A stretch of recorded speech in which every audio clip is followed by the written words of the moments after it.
मान लीजिए कि आप एक ट्रेड में हो और ट्रेड आपके फेवर में जा रही है, आपका प्रॉफिट बढ़ता जा रहा है और एक सडन सा रिवर्स मूव आता है और आपका प्रॉफिट लॉस में बदल जाता है। आपका जो कॉन्फिडेंस था कि मार्केट मेरे फेवर में जा रहा है, अब वो डाउट में बदल जाता है।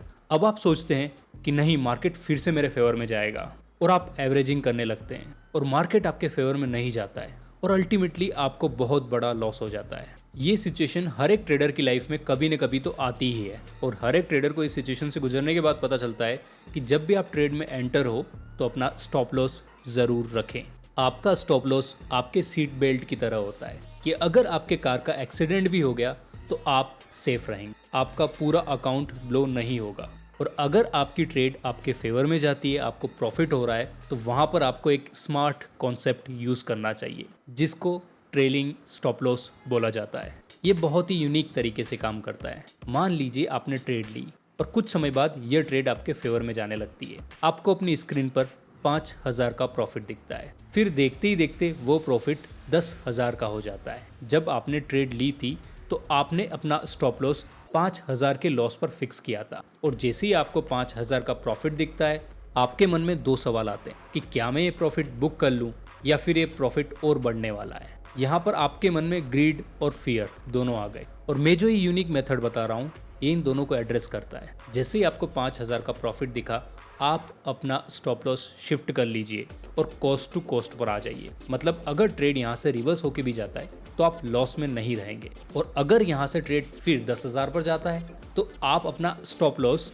5,000 पर शिफ्ट कर दीजिए, ताकि अगर 10,000 फिर से रिवर्स जाने लगे तो आपके खाते में 5,000 आए ही आए। इसको आप ऐसे सोच के चल लीजिए कि आपको 10,000 का प्रॉफिट हुआ, उसमें से आपने 5,000 निकाल कर अपने डीमेट अकाउंट में रख लिए और इसी चीज़ को ट्रेलिंग स्टॉप लॉस बोला जाता है। पर ये मार्केट में करना इतना भी आसान नहीं होता है। अक्सर रिटेल ट्रेडर भावनाओं में बह जाते हैं और अपना बड़ा नुकसान कर देते हैं। इसी प्रॉब्लम को एड्रेस करने के लिए मैं रिटेल ट्रेडर्स के लिए एक्सेल और पाइथन की मदद से ट्रेलिंग स्टॉप लॉस का प्रोग्राम बना रहा हूँ और ये वाला वीडियो उसी पेन पॉइंट को एड्रेस करता है। आपके इमोशंस को आपकी ट्रेड से हटा देता है और आप एक डिसिप्लिन ट्रेडर बन पाते हैं। जब आप ये प्रोग्राम बनाने जा रहे होंगे तो आपको सबसे पहले अपनी फाइल ओपन करनी और आपको ये सारे मॉड्यूल इंपोर्ट करना है। थोड़ा टेक्निकल हो गया, इंपोर्ट मॉड्यूल नहीं समझ में आया, पर कोई बात नहीं। मैं आपको प्रॉमिस करता हूँ कि इस वीडियो को जब आप ख़त्म करेंगे तो आपको ये सब समझ में आ जाएगा और फ्यूचर में कभी भी आपको फिर से समझने की ज़रूरत नहीं पड़ेगी। इसको समझने से पहले ये देख लेते हैं कि इसके बाद हम क्या करने वाले हैं। इसके बाद हम फाइल के पाथ और ग्लोबल वेरिएबल्स डिसाइड करते हैं। ये भी टेक्निकल हो गया ना, ये भी समझ में नहीं आया, कोई बात नहीं। इस वीडियो के अंत तक जाते जाते ये भी आपको समझ में आ जाएगा। सबसे पहले ये समझ लेते हैं कि इंपोर्ट होता क्या है। मान लीजिए कि आप किचन में एंटर होते हैं खाना बनाने के लिए। खाना बनाने के लिए आपको मसाला चाहिए होता है, कुकर चाहिए, बेलन चाहिए। आप इन सब चीज़ों को किचन में इकट्ठा करते हैं और अपनी टेबल पर रख देते हैं, तभी जाके तो आप खाना बना पाएंगे।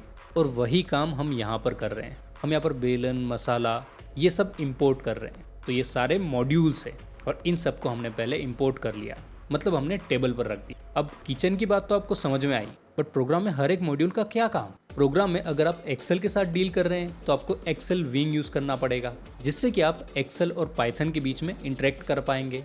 और अगर आप जीरोधा में ट्रेड कर रहे हैं तो आपको काईटेप इंपोर्ट करना पड़ेगी, ताकि आप जीरोधा के साथ प्रोग्राम में काम कर पाएँ।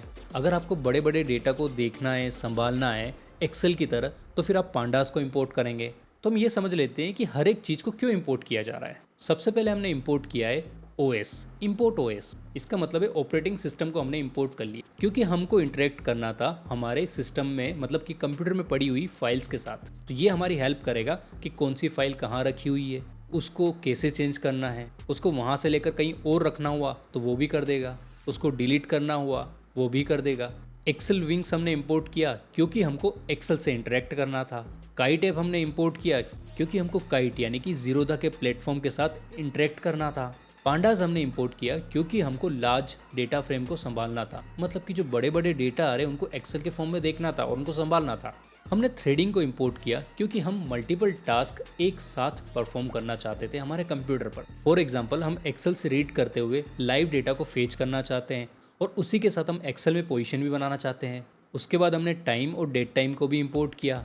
टाइम इसलिए इंपोर्ट किया क्योंकि कहीं कहीं पर हमको पॉज करना पड़ता है कि आप 1 सेकंड में ये डेटा रीड करिएगा या 2 सेकंड में या 3 सेकंड में, तो वो जो स्लीप वाला टाइम है वो टाइम डॉट स्लिप से मैनेज हो जाएगा। अब डेट टाइम क्यों इंपोर्ट किया, आपने किस टाइम पर कहाँ पर पोजीशन बनाई थी, उसको लॉग करने के लिए आपको डेट टाइम यूज़ करना पड़ेगा। उस पर्टिकुलर डेट और टाइम पर क्या हुआ था वो सब चीज़ें इसकी मदद से हम एक्सेस कर पाएंगे। अगर हमको हिस्टोरिकल डेटा भी फाइंड आउट करना हुआ आज से 60 दिन पहले का, तो पहले आज का डेट टाइम ले लेंगे और उसके बाद 60 दिन माइनस कर लेंगे। उसके बाद हमने इंपोर्ट किया आरई, ये टेक्स्ट प्रोसेस करने के लिए। सिंपल भाषा में बताऊं तो आपके पास ट्रेडिंग सिंबल लिखा हुआ है, अगर आपको ट्रेडिंग निकालना है और सिंबल अलग निकालना है, मतलब कि स्प्लिट करना है, तो ये आरई वहाँ पर हेल्प करेगा। ऐसे ही इसके अदर यूज केसेस भी हैं। अब आ जाते हैं अगले पार्ट पर, जिसमें हमने बोला था कि हमने यहाँ पर फाइल पाथ और ग्लोबल वेरिएबल्स को मेंशन किया था। अब फाइल पाथ को आप इस तरीके से समझ लीजिए, अगर आप किसी बिल्डिंग का कंस्ट्रक्शन कर रहे हैं तो आपको उसका लेआउट मालूम होना ज़रूरी है, तभी तो आप बता पाएंगे कि किचन कहाँ पर होगा, बाथरूम कहाँ पर होगा।